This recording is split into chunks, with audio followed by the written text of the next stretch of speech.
Hey everyone, Nigel and Luke here, and welcome to another edition of Crimes of the Week International.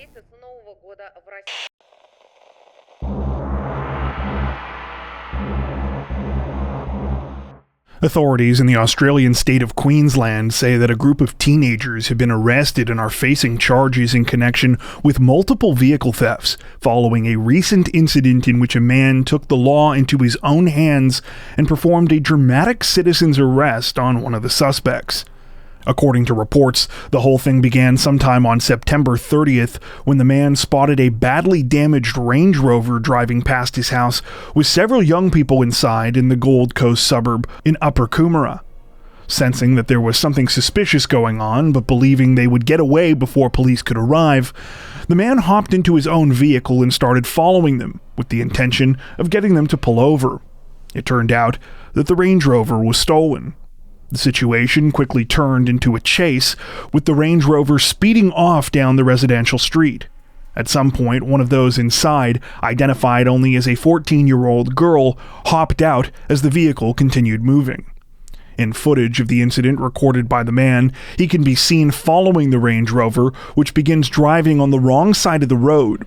Deciding that the pursuit had become too dangerous, the man stopped and doubled back to his neighborhood, where he was able to find the teen who had bailed out of the vehicle before. He restrained her with zip ties, then waited for police to arrive and take her into custody. According to reports, the 14-year-old has now been charged with unlawful use of a motor vehicle. Her alleged accomplices, identified only as 4 boys between the ages of 13 and 15, were arrested still in possession of the Range Rover in the early hours of the following morning and are now facing the same charges. Police alleged that the teens were involved in multiple car chases throughout that week and had stolen at least one other luxury vehicle during that time.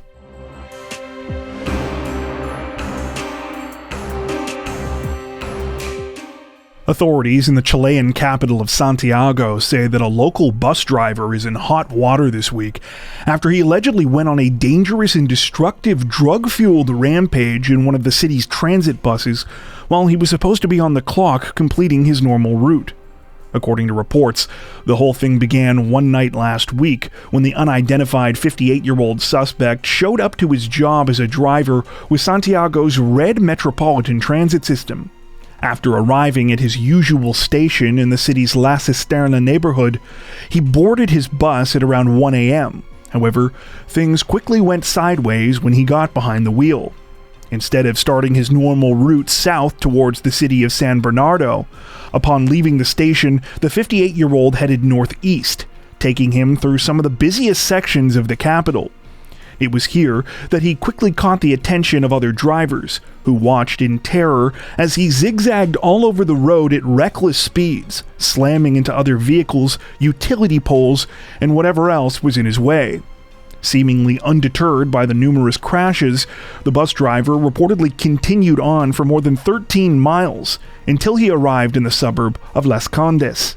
It was here that he downed one final utility pole as well as a tree before coming to a stop and being surrounded by police. After being placed under arrest, the 58-year-old was tested for alcohol and drugs and apparently came back positive for marijuana and cocaine. It appears that at least one of the drivers of the vehicles he hit was hurt, though reports do not mention the severity of their injuries. It's also said that the incident caused power outages in large parts of the eastern section of Santiago. Police say that they aren't sure if the 58-year-old was deliberately trying to wreak havoc or whether the drugs interfered with his driving. One local news outlet theorized that it might be like the scene in The Wolf of Wall Street, where Leonardo DiCaprio's character thinks he's driven home amazingly on Quaaludes, only to discover later that he smashed the hell out of his car and left a trail of destruction all the way home. At the time of this recording, it appears authorities have yet to announce formal charges against the driver.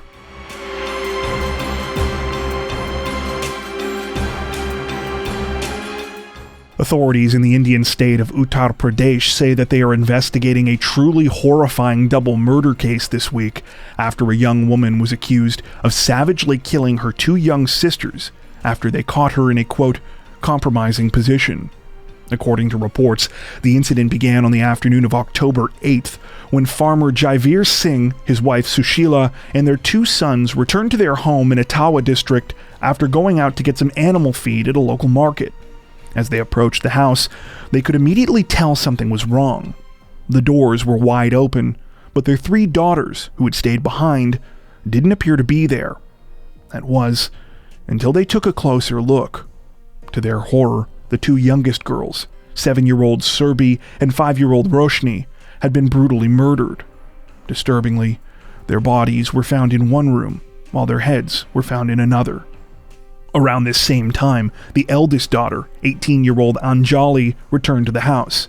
She claimed that she had no idea what had happened and that she had been out working in the fields of the farm. However, when police were called to the scene, evidence quickly pointed them in Anjali's direction. Clothes of hers with bloodstains on them were found hidden in the house, and a shovel, believed to be the murder weapon, was also recovered.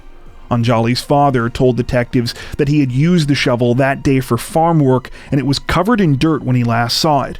However, it now looked as though the shovel had been meticulously cleaned. Under questioning, Anjali reportedly offered conflicting stories to investigators, which quickly fell apart. According to police, she then admitted to her involvement in the heinous crime and was arrested. It's now alleged that when the family members left the house that day, Anjali used it as an opportunity to bring her boyfriend over. When her younger sisters caught the 2 of them getting intimate, Anjali allegedly panicked, fearing they would tell their parents, and committed the murders. She then tried to cover up the crime before the rest of the family came home. At the time of this recording, Anjali remains in custody and has been charged with murder and concealing evidence or giving false information. Police say that they are currently questioning 3 men in connection with the case, though have not provided any additional information about how or why they believe they were involved in the crime.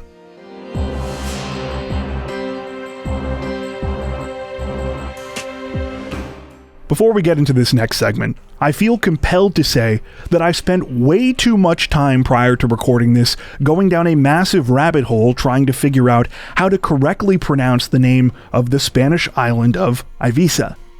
After combing through a bunch of sources, I have concluded that no one actually agrees on this, so I'm going with the Catalan pronunciation. Just wanted to get that out of the way before anyone launches themselves headfirst into the comments section to tell me I'm wrong, and it's actually Ibiza or Ibiza or any other combination of those sounds and symbols. So yeah, we're done, we're not arguing about it, and that's just the way it's going to be. If that bothers you for any reason, I'll leave you with the immortal words of one Mr. Willy Wonka. You lose! Good day, sir! Okay, that last part might have been a bit too over the top. But anyway, that's my rant for the day. Let's get into the actual segment. Representatives from the Spanish Civil Guard say that they are searching for 2 unidentified suspects this week, following a brazen attack on police that was allegedly part of a botched escape attempt to free a UK prisoner. According to reports, the dramatic situation occurred at around 11 a.m. on October 9th, when police officers were escorting the UK inmate back to a prison van following a dental surgery visit in Ibiza town. Out of nowhere, officers were ambushed by 2 masked men who allegedly pulled handguns on them before demanding the release of the inmate. Things reportedly escalated when one of the suspects pistol-whipped one of the officers, leading to a chaotic confrontation. Ultimately, though, police were able to retake control of the situation, causing the 2 masked men to flee when they realized things had gone sideways. At the same time, the UK inmate was recaptured after apparently running in the opposite direction of his would-be rescuers during the confusion. Roughly 13 hours later, at 12:30 the next morning, authorities found the luxury SUV that the masked suspects used as their getaway vehicle. The SUV had reportedly been torched and left a short drive away from the scene of the attack. Police say the vehicle was stolen and equipped with fake license plates, though they are still hoping to recover evidence from it that could help lead them to the suspects. As for the UK inmate that the masked men were trying to break free, authorities have not released his identity at this time, though they have stated he is a wanted fugitive in the UK with alleged ties to drug trafficking. He was reportedly arrested in the city of San Jose, located on the southwest side of the island, about 2 months ago, and has been in custody ever since. British officials say that they are currently working to have him extradited back to the UK, though in the meantime, he is expected to be transferred to a more secure facility on the Spanish mainland. At the time of this recording, the hunt for the two masked men continues.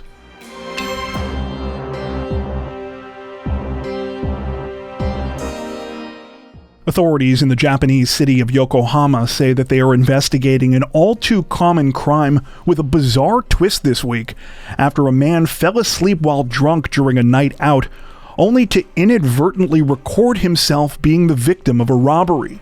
According to reports, the incident took place on the night of October 1st, when the unidentified male victim was out for a night of fun in Noge, one of Yokohama's popular nightlife districts. After having a few too many drinks, he decided it would be a good idea to start live streaming on his phone, shortly after which he took to the streets and went for a bit of a stroll.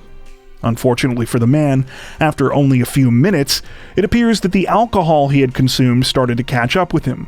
He stopped for what he evidently thought was a short rest sitting up against an apartment building, and promptly passed out. The camera on his phone, though, kept rolling.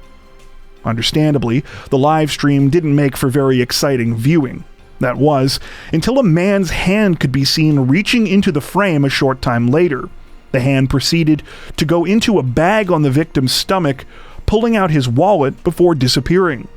Apparently unsatisfied with what he had taken, the thief returned about half an hour later, this time taking the victim's phone. It was at this point that things started to get pretty interesting, especially as the thief had no idea that all of this was being live-streamed. The stolen phone continued going as the culprit got into his car and began driving, during which time he proceeded to make a call to an accomplice on his own device. During the conversation, the thief could be heard bragging, quote, "I just got a set with a mobile phone from a tuna," tuna likely being their term for a passed-out drunk person. He went on to say, quote, "It looks like there's a debit card or something, so I'll bring it over like usual since I heard we can find out the PIN through the phone. I got about 20,000 yen the last time." It's not exactly clear when the thief finally clued into the fact that he was being live-streamed. However, we do know it was after he met up with his accomplice at some sort of apartment or hotel room. The pair could be heard discussing how they used the victim's debit card at a convenience store and had made a purchase equivalent to about $130 US. At the time of this recording, it's not clear if police have yet tracked down the two people seen in the live stream video, though presumably this evidence will go a long way towards helping them to solve the case.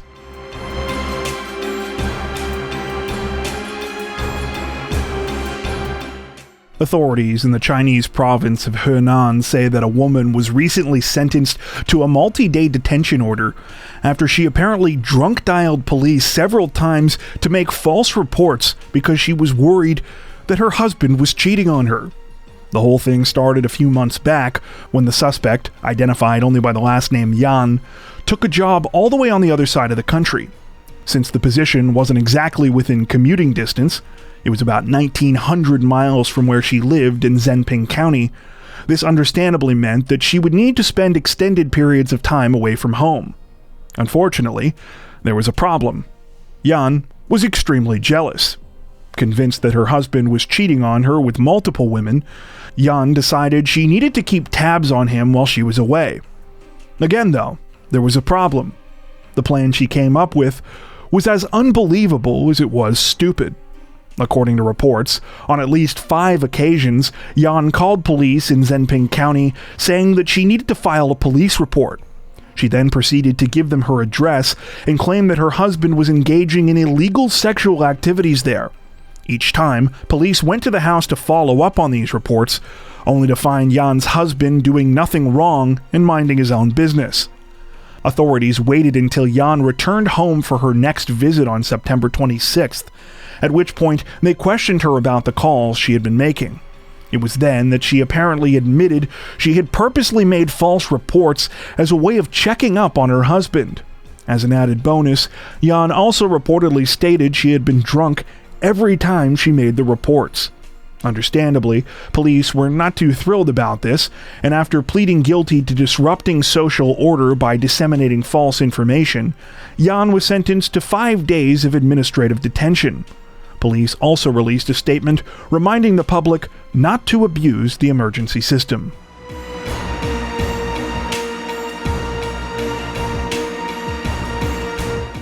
Authorities in the Argentine capital of Buenos Aires say that they have arrested a woman on suspicion of murder this week after she allegedly killed her husband during a heated argument, then tried to stage the scene to make it look like he had taken his own life.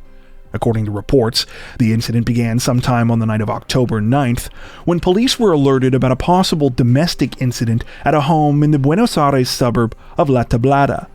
Neighbors stated that they had overheard what sounded like a violent argument between husband and wife, 26-year-old Javier Bertado and 35-year-old Deborah Romero.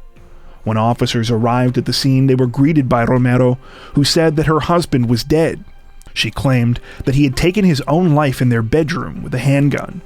Though authorities quickly found Javier's body where Romero had said, several things started to make them question her version of events.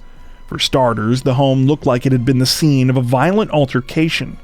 Chairs were scattered across the living room, there was broken glass all over the floor, and a speaker had been broken into pieces. When detectives started asking about surveillance footage, Romero also got cagey. Though they clearly had security cameras, like most of their neighbors, it turned out that the DVR box that stored the footage was missing. A search revealed that the box had been thrown into a trash bin outside on the corner.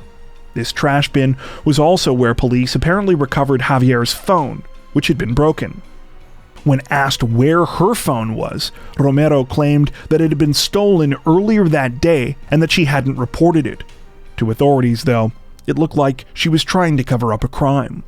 The final nail in the coffin for Romero allegedly came when investigators took a closer look at the bedroom where Javier's body was found. That's where they discovered that 2 gunshots had been fired, not 1. Romero was then placed under arrest on suspicion of murder. At the time of this recording, Romero remains in custody, though has yet to be formally charged. Police say that they are continuing their investigation and are currently trying to compile more evidence.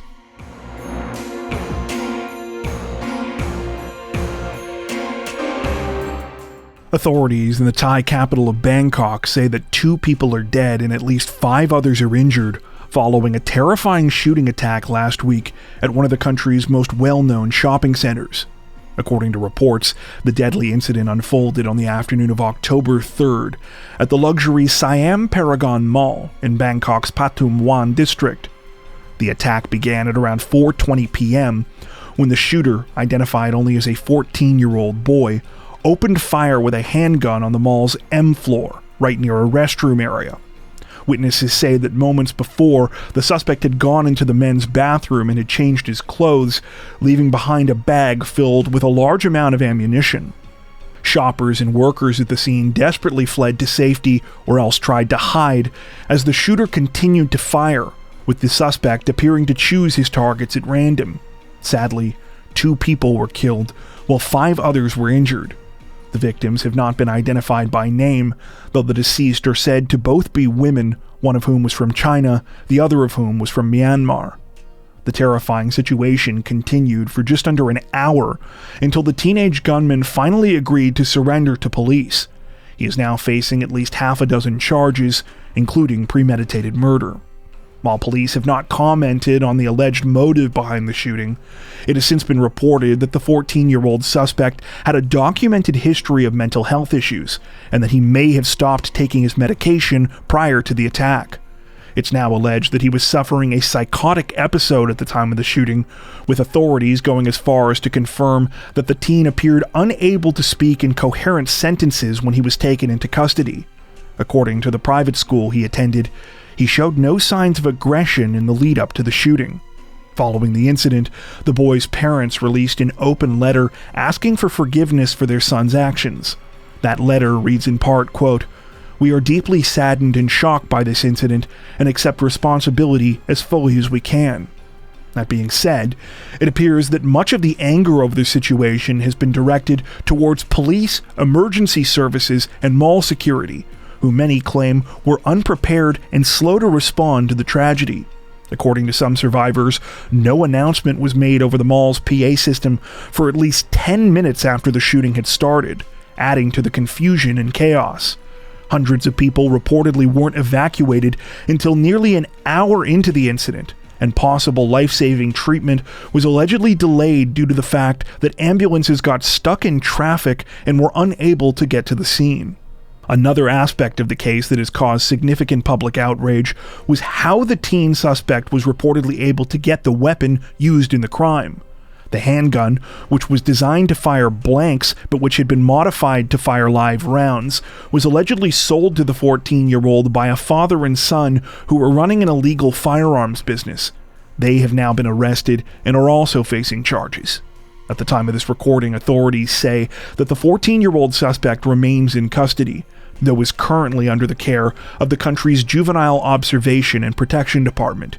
He is reportedly undergoing mental health evaluations before officials decide where he will be sent to await his next court date. Before we wrap up, we'd like to take a second to give a huge shout out to everyone who has made it this far into the video. Seriously, thank you so much for watching. If you found today's upload interesting and informative, we'd be honored if you'd consider liking and subscribing, as well as hitting the notification bell and selecting all notifications to stay up to date with our latest releases. If you're looking for additional ways to help support the channel, we'd love to have you join us over on Patreon. Patrons get ad-free and early access to all of our content, as well as 4 additional stories per week for each of our Crimes of the Week and Crimes of the Week International videos. You can learn more at patreon.com/crimezone, where you'll also find some of the fine folks whose names are currently on screen. All that being said, we understand that not everyone has the means to support financially, and that's totally okay. We appreciate every like, sub, share, and comment that you send our way. Once again, thanks so much everyone, and take care.